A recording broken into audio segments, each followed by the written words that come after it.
আল্লাহর ওলি নিজামুদ্দিন আউলিয়া রহমাতুল্লাহ আলাইহি ওই সময় 1 তারিখে আপনার কিনা ওই রাস্তা দিয়ে যাচ্ছে। আজ যেতে যেতে দেখে ওই খুনি ব্যক্তিটা ওই গাছের গোড়ায় বসে আল্লাহ আল্লাহ জিকির করে, আল্লাহ আল্লাহ জিকির করে। ও যুবকেরা, যুবকেরা, ও তরুণ বন্ধুরা, ওই সময় নিজামুদ্দিন আউলিয়া খেয়াল করলেন মানুষটা এত পাপী, মানুষটা এত জঘন্য, এত খারাপ কাজ করেছে যে এখনো গাছে কোনো ফল ফুল হয়নি, মরা গাছ মরাই আছে, মরা গাছ মরাই আছে। নিজামুদ্দিন আউলিয়া বললেন, ও বাবা ছেলে, তুমি জীবনে এত অন্যায় করেছো, এত পাপ করেছো, ডাকাতি করেছো কিসের জন্য? বলে হুজুর সুখ শান্তির জন্য। চিটিং বাড়ি করেছো কিসের জন্য? ভালো থাকার জন্য। চুরি চামারি করেছো কিসের জন্য?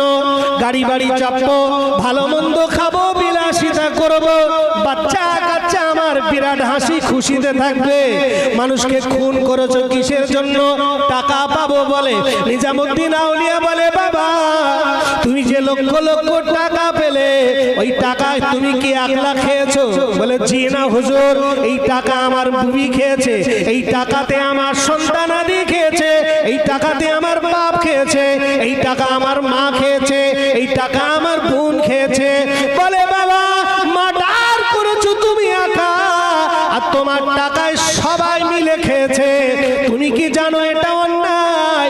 এই অন্যায়ের ভাগটা কি সবাই নেবে নাকি? ভালো করে বুঝবেন। বলছো মার্ডার করেছো তুমি একা, মার্ডার করার বিনিময়ে 5 লাখ টাকা পেয়েছো, তো এই 5 লাখ টাকা কি তুমি একা ব্যবহার করেছো? বলছে জি না, এই টাকা আমার বউ খেয়েছে, আমার সন্তান খেয়েছে, আমার মা খেয়েছে, আমার ছেলে খেয়েছে, আমার ছোট বোনটা খেয়েছে, সবাই আমরা খেয়েছি। হুজুর বলছে তখন বাবা এটা অন্যায় কাজ। জি হুজুর অন্যায় কাজ। তো এই অন্যায়ের ভাগটা কি সবাই নেবে? তোমার এই গোনাটা কি সবাই নেবে? হ্যাঁ খেয়েছি যে গেলে সবাই ভাগ তো সবার নিতে হবে। নিজামুদ্দিন আউলিয়া বললেন, বাবা যাও বাড়ি যাও, এক্ষুনি বাড়ি চলে যাও।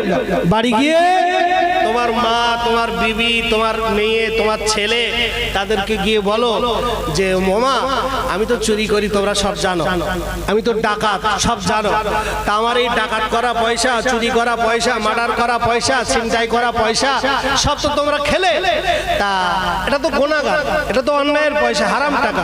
মামা তা কিয়ামতের দিনে আল্লাহ আমার তো গোনা দেবে, তো এই গোনার ভাগ তোমরা নেবে তো? মা তখন বলছে কেডা তুই? মা তখন বলছে কে? তোর গোনার ভাগ আমি নেবো কেন? বলছে কেন মা? তো বলছে বাবা আমি বিরুদ্ধ হয়ে গেছি, আমি তোমার কাছে খাই, তা তুমি কিভাবে খাওয়াবে সেটা তোমার ব্যাপার, সেটা তোমার ব্যাপার। তুমি হালাল করে খাওয়াবে না হারাম করে খাওয়াবে সেটা তোমার ব্যক্তিগত ব্যাপার। বাবা তোমার গোনার ভাগ আমি নেবো।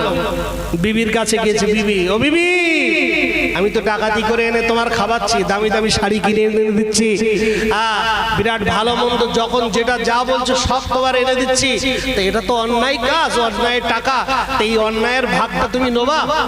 বিবি বললে দেখো স্বামী তুমি আমার বিয়ে করে এনেছো, আমি তোমাকে বলিনি যে আমার 1000 টাকা দামের শাড়ি কিনে দাও, আমি তোমাকে বলিনি প্রত্যেকদিন গোস্ত মাংস এনে খাওয়াও, প্রত্যেকদিন ভালো ভালো জিনিস এনে খাওয়াও, তুমি যখন যেটা মনে করো তখন সেটা আনো, আমি তো তোমার বিবি, আমি তোমার সংসারের কাজ কাম করি, কিন্তু তুমি হারাম আনছো কি হালাল আনছো, তুমি কি করছো সেটা তোমার ব্যাপার। তুমি যখন অন্যায়টা করতে গিয়েছিলে, গোনাটা যখন করতে গিয়েছিলে, তখন কি আমার জিজ্ঞাসা করে গিয়েছিলে আগা বিবি আমি একটা মার্ডার করতে যাচ্ছি,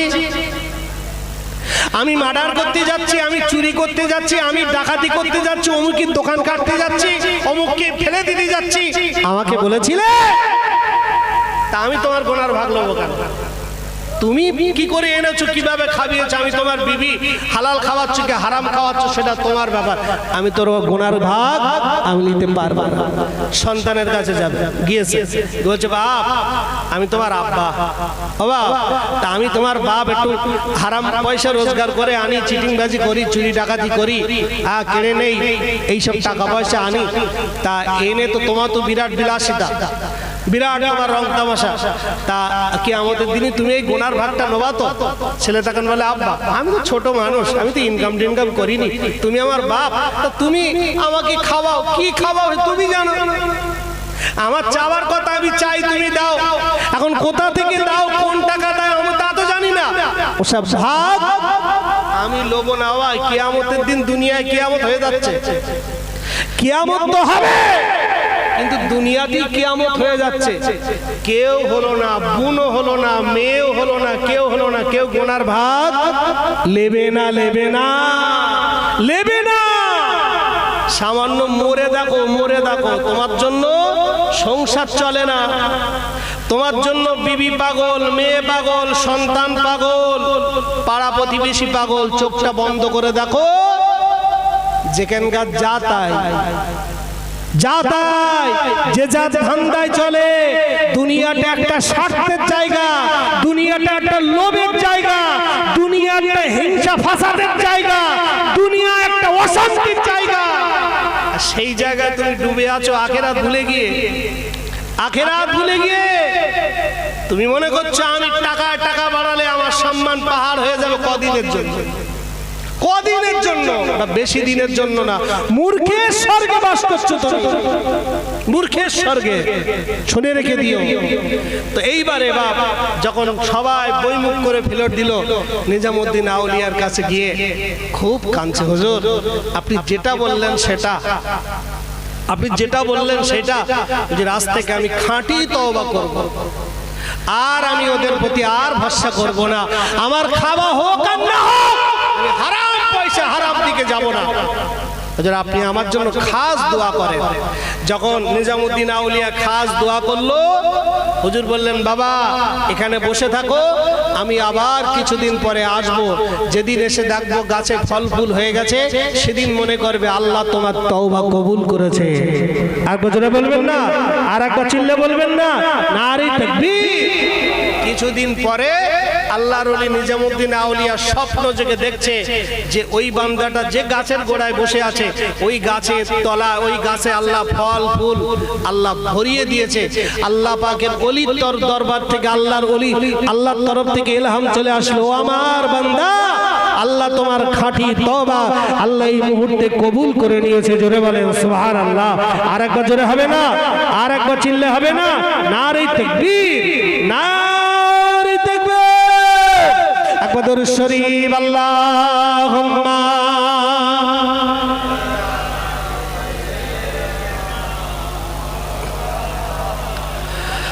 ওয়া আলা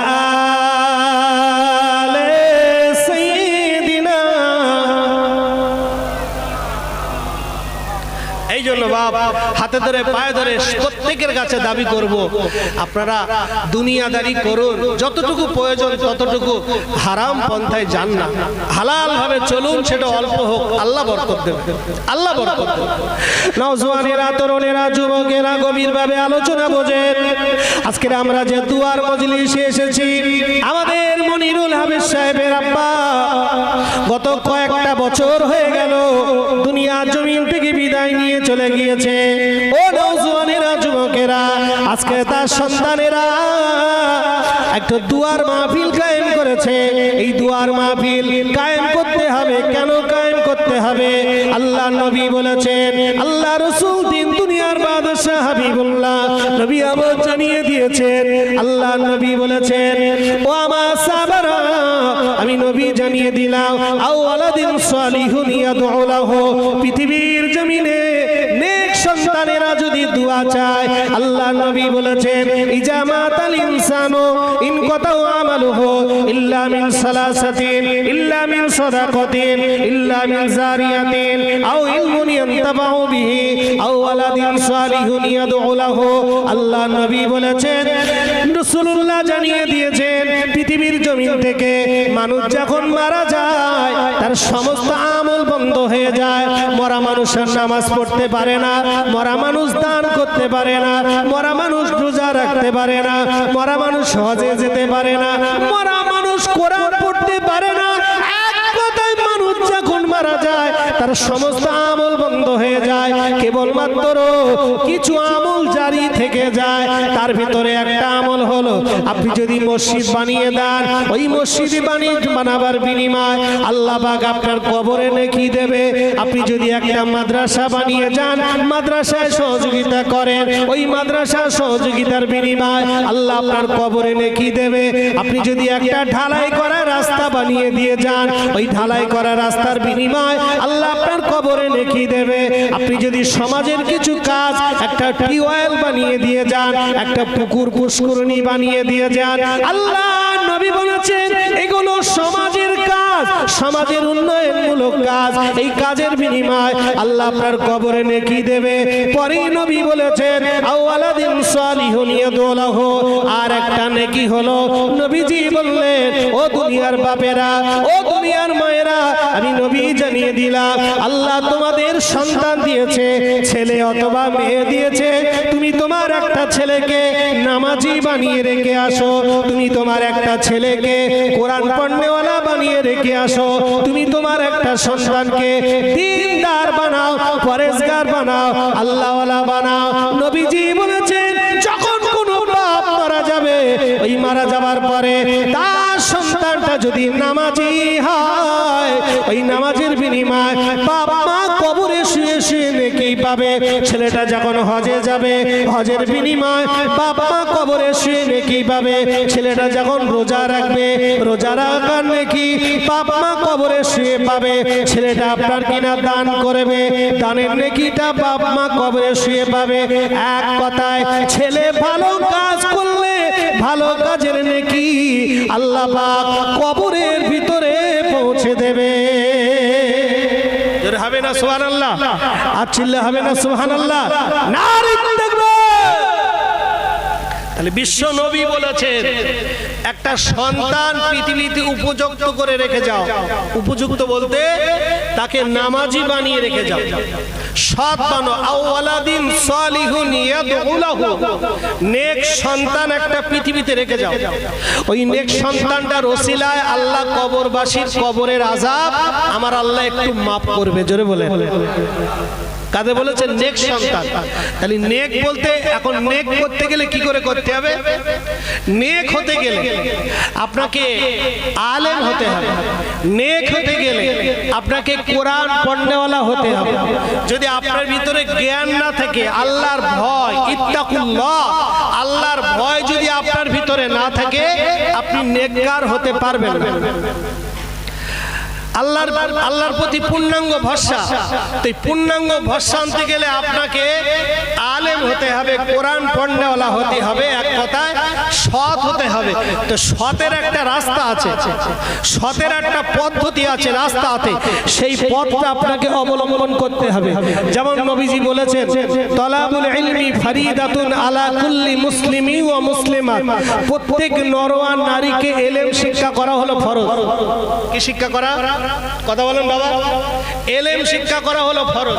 ইলম মানে কি শিক্ষা? ইলম মানে কোন শিক্ষা? ইলম কথার অর্থ হলো, এখানে ব্যাখ্যা হয়েছে যে আপনার দৈনন্দিন জীবনটা সুষ্ঠুভাবে আপনার চলে যাবে। যেমন দৈনন্দিন জীবন বলতে আপনার নামাজের যত দোয়া কালাম, কি করে নামাজ পড়তে হবে, ফরজ কটা, সুন্নত কটা, পাক না পাক, ওয়াজিব, মুস্তাহাব, এগুলো আপনাকে জানা। যেমন আপনাকে এইটা হালাল এইটা হারাম এগুলো জানা। রমজান মাসের রোজাটা কি করে রাখবো এগুলো জানা। এমনি করে একে অপরের প্রতি হক আদায় করা, সম্মান দেওয়া, কবর জিয়ারত করা, দোয়া মুসাফা করা, পাক না পাক, আপনার মোটামুটি আপনার দিনের শুরু থেকে শেষ পর্যন্ত, রাতের ঘুমানো পর্যন্ত যে আপনার প্র্যাকটিক্যাল একটা দোয়া কালাম লাগে, সেগুলো জানলে আপনাকে ইলম শিক্ষা হয়ে যাবে। জোরে বলেন সুবহানাল্লাহ। ইলম শিক্ষা হয়ে আপনার যে মুক্তি হতে হবে বলেনি যে আপনারা মুক্তি হয়ে যায় না, আপনারা হাফেজ হয়ে যান, প্রয়োজন নেই। আপনাদের জানা যতটুকু আপনার লাগবে, যতটুকু আপনার লাগবে এই যতটুকু জানার নাম হলো এলেম শিক্ষা করা। এটা হলো ফরজে আইন, আর এই শিক্ষাটা আপনাকে অর্জন করতে হবে। ভাই ভালো করে বলেন, আপনাদেরকে জিজ্ঞাসা করছি, বর্তমান সময়ে 100-র ভিতরে 95টা গার্জেন, 100-র ভিতরে 95টা গার্জেন এরা সন্তানদের কোরআন শিক্ষাতে ভালোবাসে না কোরআন শিক্ষাকে ঘৃণা করে? কোনটা? মুখী বললে হবে না। আপনার ছেলে পিলে কটা মাদ্রাসায় পড়ে, কটা কোরআন পড়ে, কটা দিন শরীয়তের ভিতরে আছে?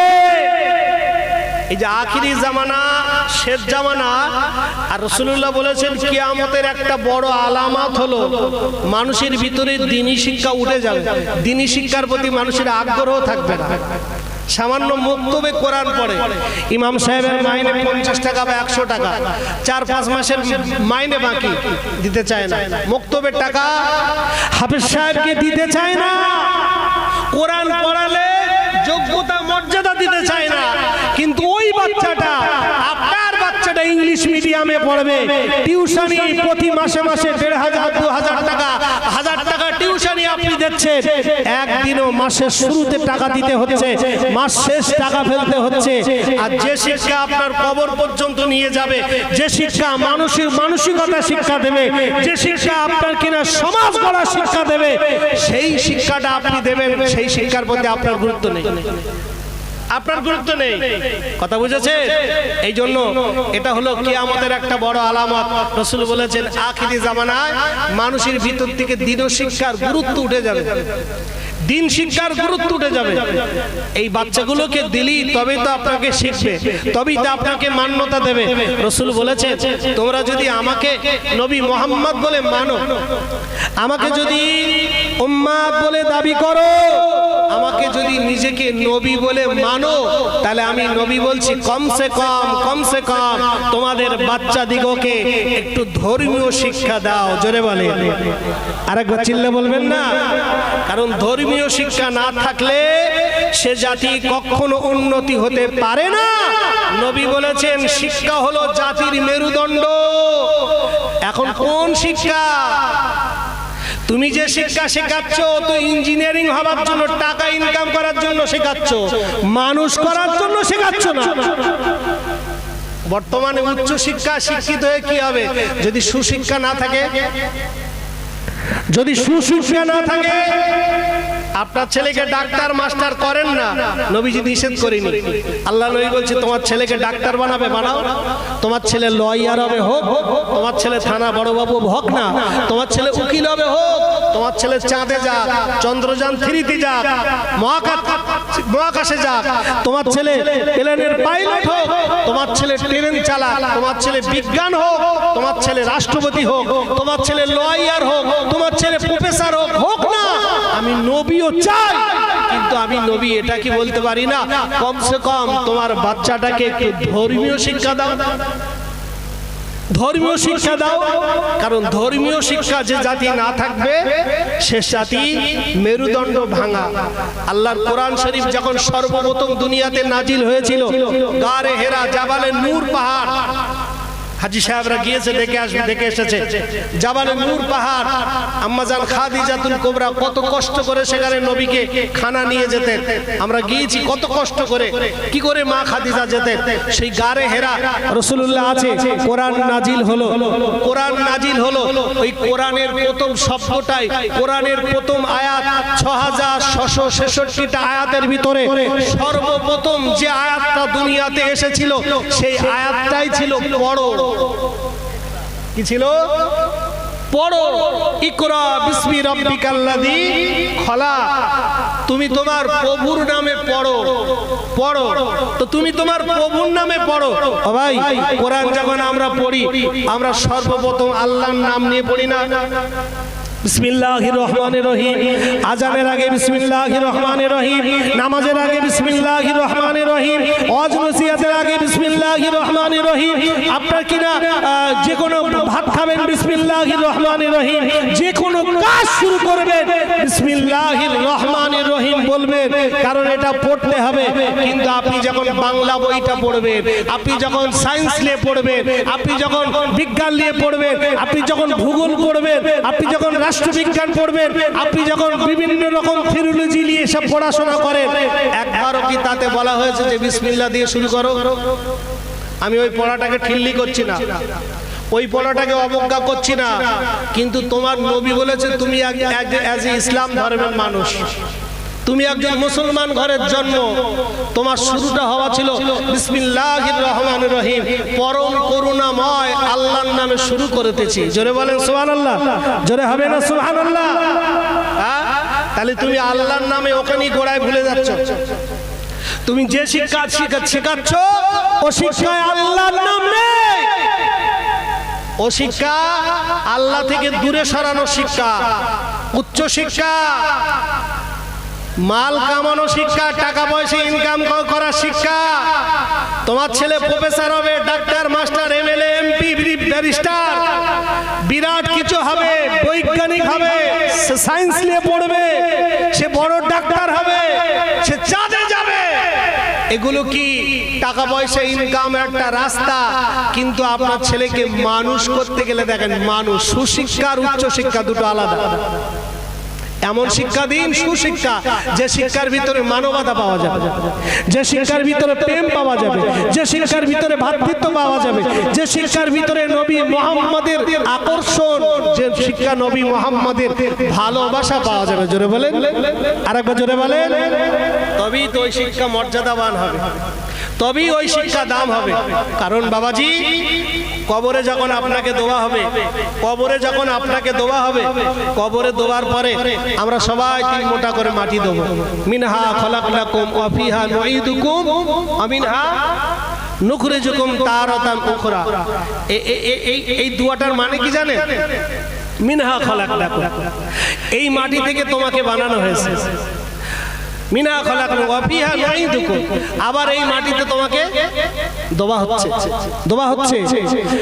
ওয়া মিনহা নুখরিজুকুম তারাতান উখরা, আবার এই মাটি থেকে তোমাকে তোলা হবে, এই মাটি থেকে তোমাকে তোলা হবে। এবার মাটি দেওয়ার পরে আমরা সবাই মাটি দেবো। মাটিতে কেতাবে এসছে 40 কদম চলে আসবে পিছে। 40 কদম যখন চলে আসবে, কবরে দুটো ফেরেশতা চলে আসবে। ফেরেশতার নাম কি? মুনকার, নকির, দুটো ফেরেশতা। এই মুনকার নকির ফেরেশতা আসার আগে হাদিস শরীফে এসেছে, কবরে আর একটা ফেরেশতা আসবে। ওই ফেরেশতারা এসে এরা তো প্রশ্ন করবে, প্রশ্ন করার পরে বলবে, মান রব্বুকা, তোমার রব কেডা? মান দীনুকা, তুমি কোন ধর্মের মানুষ? মান নবিয়ুকা, তোমার নবী কেডা? 3টে প্রশ্ন হবে ভাই। তারপরে এবারে ওই ফেরেশতারা কবর থেকে আপনাকে তুলবে, উঠে বসাবে, উঠে বসিয়ে রাসূলুল্লাহর চেহারা, রাসূলুল্লাহর চেহারা ভিডিও কলের মতন, যেরকম ফোনে দেখায় না, ওই রকম ভিডিও কলের মতন ফেরেশতারা আপনাকে দেখাবে। কাকে দেখাবে? নবী মুহাম্মদ সাল্লাল্লাহু আলাইহি ওয়াসাল্লামকে দেখানো হবে। দেখি আপনাকে জিজ্ঞাসা করবে, বলো এই ব্যক্তিটা কে? এই ব্যক্তিটা কে?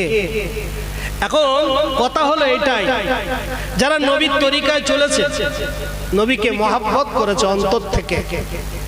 ওই একটা গল্প আছে না, যে তারে আমি চোখে দেখিনি, তার অনেক গল্প শুনেছি, আর গল্প শুনে তারে আমি অল্প অল্প ভালোবেসেছি। এই যে কথাগুলো হয়তো গানের ছলে অনেকে বলে, কিন্তু কথাটার ভিতরে খুব মজা আছে। তো নবীকে আমরা দেখিনি, দেখা সৌভাগ্য আমাদের অনেকের হয়নি, অনেকে দেখেছে। তো যারা দেখেনি তারা নবীর কথা শুনে নবীর প্রতি মহব্বত, আকর্ষণ, ভালোবাসা হয়েছে। তো হওয়ার পরে ওই মহব্বতটা আপনার অন্তরে যদি থাকে, ওই মহব্বতের রাডারে ফেলে আপনি চিনে ফেলবেন যে এনার কথাই তো আমরা শুনেছি ছোট থেকে, ইনি হলেন আখিরি জামানার নবী, নূর নবী, নবী মুহাম্মদুর রাসূলুল্লাহ। যারা বলবেন না সুবহানাল্লাহ। আর যারা নবীর আদর্শ মেনে নেয়নি, আলেম ওলামারা বলেছে, বাবারা দাড়ি রাখো, দাড়ি রাখা সুন্নাত, দাড়ি হলো নবীর নূর। আলেম ওলামারা বলেছে বাবা দাড়ি রাখো, দাড়ি রাখো, দাড়ি রাখো, দাড়ি রাখো। দাড়ি আমার নবী বড় ভালোবাসতেন, দাড়ি আমার নবীকে বড় মহাব্বত করতেন। আপনি নবীর কথা ওভারটেক মেরে আপনার বয়স হয়ে গিয়েছে 40, 45 বছর, 50 বছর, এখন আপনি দাড়িতে খুর চালাচ্ছেন। ও বাবাজি, আপনি বলেন নবীর মহাব্বত কি আপনার ভিতরে থাকতে পারে? রাগ করেন না, সব জিনিস একটা অঙ্ক কষতে হয়, অঙ্ক কষলে সব পাওয়া যাবে। মুখে লাফালাফি করলে হবে না। অনেকে বলে আমি নবীকে ভালোবাসি, কিন্তু বাবাজি নামাজ পড়ে না। ও নামাজ না পড়ে যদি বলে নবীকে ভালোবাসি, ও মিথ্যা বললো না ঠিক বললো? মুখে শুধু বলি নবীকে ভালোবাসি, অথচ নবীর কোন সুন্নাত ওর বাড়ির ভিতরে কারণ নেই, ওরও নেই, ওর বউরও নেই, ওর সন্তানের নেই, ওর মার নেই, বাপের নেই, কারোর প্রতি নবীর মহাব্বত, নবীর কোন সুন্নাত ওর বাড়ির ভিতরে একটাও নাই। ও যদি বলে আমি নবীকে ভালোবাসি, ঠিক বললো না ভুল বললো? কথা বলো। ও বাবাজি রাগ করেন না। এখন আবার অনেক ডিজিটাল মুসলমান, এরা বাড়িতে কোরআন শরীফ পর্যন্ত রাখে না। আমরা মাদ্রাসা থেকে সবে বরাতের চাঁদে কোরআন পড়তে যেতাম, তো মনে করেন এখান থেকে সেই নারায়ণপুরে যাব অনেকটা রাস্তা। হুজুর আমাদেরকে বলল বাবা একটা দুটো কোরআন লাও, আর ওখান থেকে পাড়া থেকে চেয়ে নেবে। আমরা দুটো একটা কোরআন, ছোট কোরআন পকেটে করে নিয়ে গেলাম। এইবারে কোরআন নিয়ে গ্রামে গিয়েছি, পাশের বাড়িতে গিয়ে বলছি ও চাচিমা একটা কোরআন দাও। বলে আমরা অত কোরআন টোরান রাখি রে বাবা, মসজিদে গিয়ে দেখো কোরআন আছে। আমি বলে আল্লাহ কি ব্যাপার, মুসলমানের ঘরে কোরআন নেই, অথচ সবে বরাতের দিনে ওর বাড়ি যদি কোরআন না পড়া হয়, ও আবার কমিটির কাছে অবসর করে। কথা বলো। ও নিজে কোরআন পড়বে না, কিন্তু ওর বাড়িতে ইমাম সাহেবকে পড়তে হবে, কারণ ইমাম সাহেব তো টাকা দিয়ে ইমাম সাহেবের কিনে রেখেছে। এই জন্য না পড়লে কমিটি আবার তাড়িয়ে দেবে। ও নওজওয়ানেরা, যুবকেরা, মুসলমানের ঘরের ভিতরে এখন কোরআন নেই, কোরআন নেই, কোরআন নেই। ও নওজওয়ানেরা, আমরা রমজান মাসে মাদ্রাসার জন্য একটু কালেকশন করতে হয় অনেক সময়। অনেকের বাড়িতে জানেন ছেঁড়া কোরআন আছে, ছেঁড়া কোরআন। ওই ছেঁড়া কোরআনগুলো আমাদেরকে দিয়ে বলে হুজুর এই নাও, এটা মাদ্রাসায় নিয়ে যাও। আচ্ছা ওই ছেঁড়া কোরআনটা ওর দোয়া কি ঠিক হয়েছে? বলো বলো।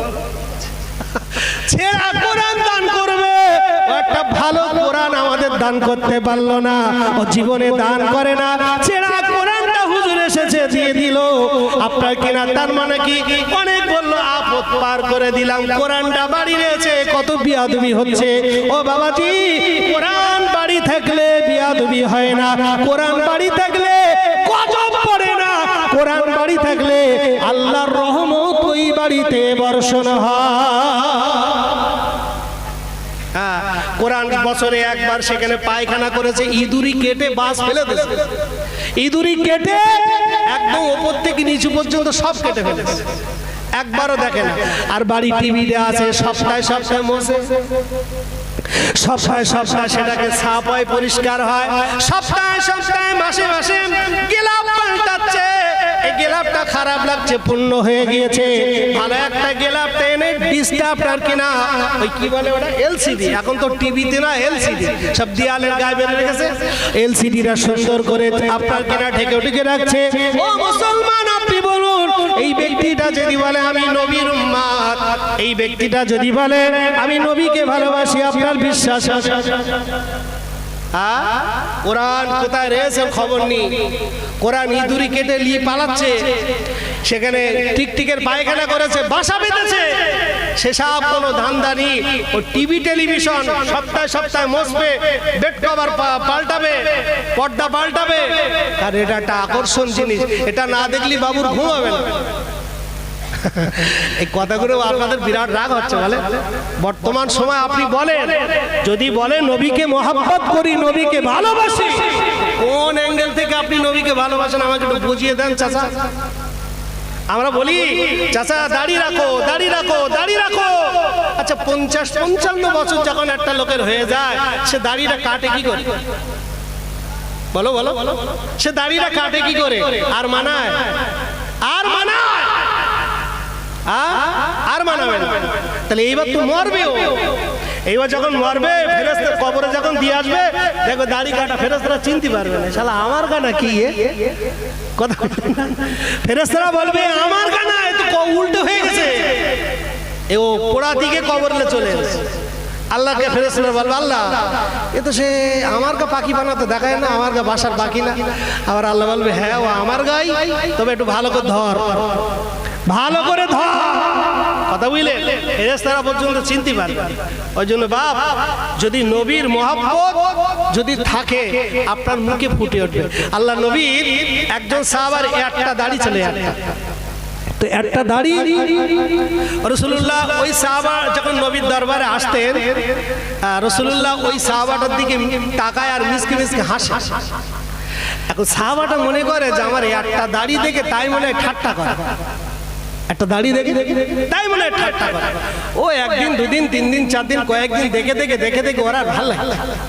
ও বাড়ি গিয়ে একদিন সেই দাড়িটা দেশে কেটে দেয়। এবার পরের দিন নবীর দরবারে গিয়েছে, নবীজি ওর দিকে তাকিয়ে আর তাকানোর সাথে সাথে একটা মুখটা ঘুরিয়ে নিল, মুখটা কালো করে নবী ঘুরিয়ে নিল। সাহাবাটা বলছে কি ব্যাপার? নবীজি আমার দিকে আর তাকায় না, ঘুরিয়ে ঘুরিয়ে নিল। তখন সাহাবাটা খুব কাকুতি মিনতি করে বলছে ইয়া রাসূলুল্লাহ হুজুর, আপনি আমার দিকে মুখটা ঘুরিয়ে নিলেন, হুজুর কি ব্যাপার? আল্লাহ নবী ওই সময় বললেন ও আমার সাহাবারা, আমি নবী জানিয়ে দিলাম তোমার মুখে আল্লাহ পাক একটা দাড়ি দিয়েছিল। ও বাবা সাহাবা, আমি তোমার দিকে তাকাতাম, মিসকে মিসকে হাসতাম। বাবা আমি হাসলে তুমি ঠাট্টা মনে করো, তুমি মনে করো হুজুর আমাকে দেখে ঠাট্টা করে। বাবা তুমি কি জানো আল্লাহ পাক একটা দাড়ির উপরে একটা দাড়িতে আমার আল্লাহ পাক রহমতের ফেরেশতা 70টা করে ফেরেশতা দেয়। ও বাবা ছেলে, তোমার এই একটা দাড়িতে আল্লাহ তহুদ 70টা ফেরেশতা তারা হুড়ুহুড়ি করছিল, একটা দাড়িতে তারা ঝুলছিল, হুড়ুহুড়ি করছিল। বাবা ও বাবা সাহাবা, ওই ফেরেশতাদের কর্মকাণ্ড আমি নবী দেখতে পেলাম, আমি নবী চামড়ার চোখে আমি দেখতে পাই।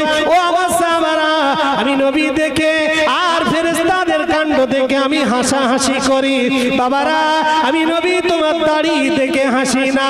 ও বাবা সাহাবা, আজ তুমি দাড়িটা কেটে ফেলে দিয়েছো, আমি নবী তোমার দিকে তাকিয়ে দেখি আর ফেরেশতারা নাই।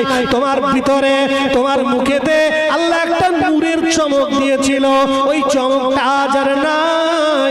এই জন্য আমি নবী তোমার দিকে তাকিয়ে মুখটা ঘুরিয়ে নিলাম। ও নওজোয়ানেরা, যুবকেরা, আল্লাহ নবী বলেছে সাহাবারা শোনো, দাড়ি হলো আমি নবী আমার নূর, দাড়ি হলো আমি নবী আমার সুন্নাত। এক মুষ্টি দাড়ি রাখা। তোরা উনি রাস্তা দিয়ে যাচ্ছে জঙ্গলের একটা পথ দিয়ে, আর ওনারই এলাকার আর একটা মোস্তান ডাকাত ছিল। সেই ডাকাতটা একজন মহিলাকে ভালোবাসে, একজন মহিলাকে প্রেম করে, একজন মেয়েকে। এখন প্রেম করলে সে ছিল মক্খর, ডাকাত, খুনি, মোস্তানি, ফেরেববাজি, হিংসুক, কাজ্জাব, মুনাফিক। আর যে মেয়েটাকে ভালোবাসে সেই মেয়েটা আল্লাহওয়ালা, সেই মেয়েটা বুজুর্গ, কোরআন পড়নেওয়ালা, দিনদার। তো উনি মোটি ওনাকে বিয়ে করতে নারাজ। গরিব মানুষ মেয়েটার বাপ নেই, মা আছে, কোন রকম সংসার চলে। আর ওই মোস্তান টাইপের ছেলে, বকাটের ছেলেটা ওর পিছনে লেগে আছে বিয়ে করবে। একটা দিনের ঘটনা মনে পড়ে যায়। ওই মোস্তান বাড়িতে গিয়ে বলে, মহিলাটার নাম আমার মনে আসছে না বাবা, ওই মহিলাটার কাছে গিয়ে বলে ও আল্লাহর বান্দি, চলো আমরা তোমাকে বিয়ে করব। বিয়ে করার জন্য ওনার বাড়ি থেকে এমনি করে তুলে নিয়ে যাওয়ার চেষ্টা করছে, ঘর বাড়ি ভাঙচুর করছে, দরজা বাড়ি মারছে, ওর মাকে ধরে মারে, রান্না বাড়ার সামগ্রী ফেলে দেয়, চুলা টুলা সব ভেঙে দেয়। আপনার কিনা ওকে বিয়ে করার জন্য মোস্তান গোছের ছেলেরা যেটা করে, এমন মোস্তান ওর সম্মুখে কথা বলার কেউ নেই। ভাইরা বাবাজিরা, ওই মহিলাটা ওকে বিয়ে করবে না, নামাজের পাটিতে বসে গেল। মাঝে নামাজের পাটিতে বসে গিয়ে আল্লাহর কাছে কাঁদে, ও রব্বুল আলামিন, আল্লাহ আল্লাহ আমি একজন তোমার আলেম বান্দা, আল্লাহ আমি একজন তোমার নামাজি বান্দা, আল্লাহ আমি তোমার একজন দিনদার বান্দা, পরেশগার বান্দা, ইমানদার বান্দা। আল্লাহ পাক, আল্লাহ পাক, আল্লাহ পাক, আল্লাহ আপনি আমার থেকে হেফাজত করেন। আল্লাহ আমাকে চরিত্র হরণ করবে, আমার সাথে জেনা ব্যভিচার করবে, আল্লাহ আমি ইজ্জতটা কি করে বাঁচাবো, আল্লাহ আমি এর সম্মানটা আমি কি করে বাঁচাবো। আল্লাহ আমার সাথে জেনা করবে, আমার সাথে জেনা ব্যভিচার করবে।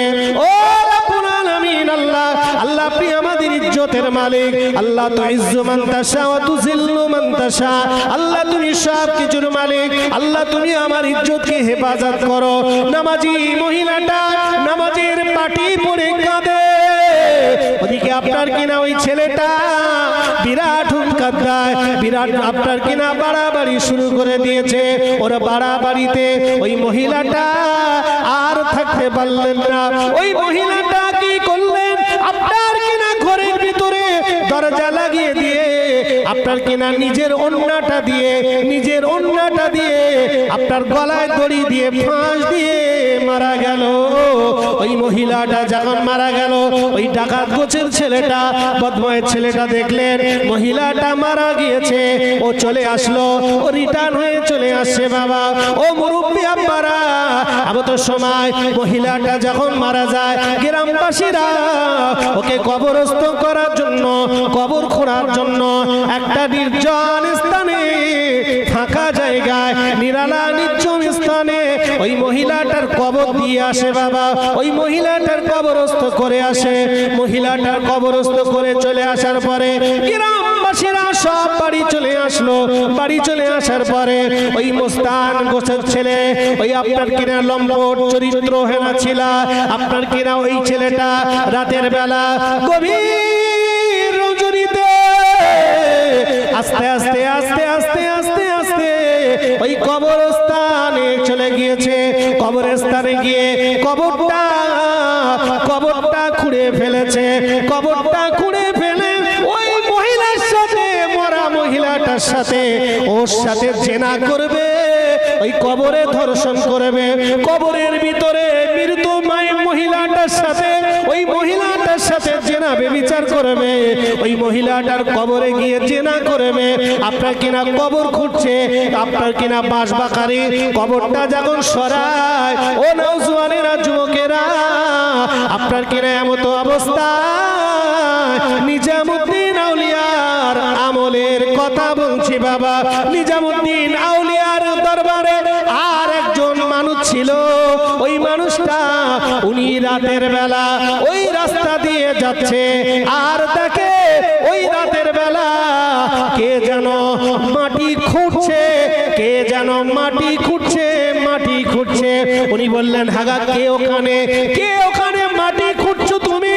ওই মানুষটা বলে, আমাকে তুমি চেনো না, আমি একজন মস্ত বড় ডাকাত, এখান থেকে তুমি পালাও, আমি কি করি না করি তোমার দেখার দরকার নেই।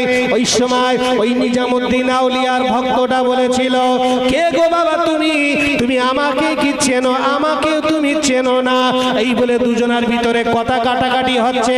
হঠাৎ ওই ছেলেটাকে সরিয়ে দেখে ওই কবরের ভিতরে একটা মহিলা।